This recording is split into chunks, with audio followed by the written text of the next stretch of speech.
Metropolitan পুলিশের যে নির্দেশনা অর্থাৎ গণবিজ্ঞপ্তি প্রকাশ করেছে, শাহবাগ মোড় সহ বিভিন্ন স্থানে কিন্তু সভা সমাবেশ নিষিদ্ধ করা হয়েছে এবং সেই গুরুত্বপূর্ণ স্থানগুলোতে কিন্তু সভা সমাবেশ করা যাবে না বলে নির্দেশনা দিয়েছে এবং মিছিল করা যাবে না বলে নির্দেশনা দিয়েছে। এবং তারপরে কিন্তু শাহবাগে যে বিভিন্ন আন্দোলনকারীরা অবস্থান করছিলেন সেখানে কিন্তু আমরা লক্ষ্য করছি এখানে পুলিশ সদস্যরা এসে অবস্থান এবং ইনকিলাব মঞ্চের যে আসলে যে অবস্থানটি ছিল তারা কিন্তু এখানে পুলিশ সদস্যরাও এখানে এসেছেন, তাদের সাথে কথা বলছেন। পুলিশ আছে।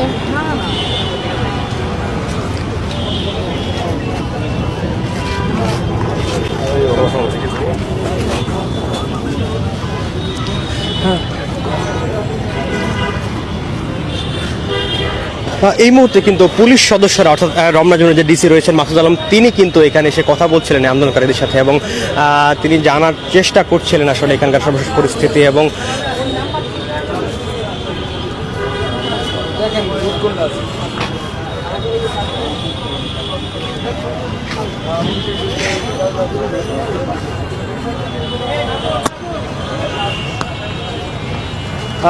দর্শক, অন্যদিকে যদি আমরা দেখানোর চেষ্টা করি, শাহবাগ বিরোধী ঐক্য গ্রুপের কিন্তু একটি ইতিমধ্যে একটি প্যান্ডেল সাজানো হয়েছে এবং তারা যেমনটি বলছেন তারা কিন্তু একটু গরু জবাই করেছেন এবং তারা আজকে ইফতার করবেন বলে সেটি কিন্তু জানিয়েছেন এবং সেটির লক্ষ্যে কিন্তু তারা গরু একটি জবাই করেছেন সকালবেলা এবং তারা খাসি সহ বিভিন্ন ভোজের ব্যবস্থা করছিলেন।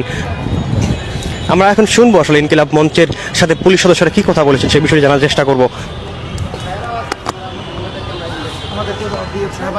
আয়োজনটা ইনকিলাব মঞ্চের আয়োজন না, ইনকিলাব মঞ্চ তো গরু শোনার মঞ্চ টাকা নেই।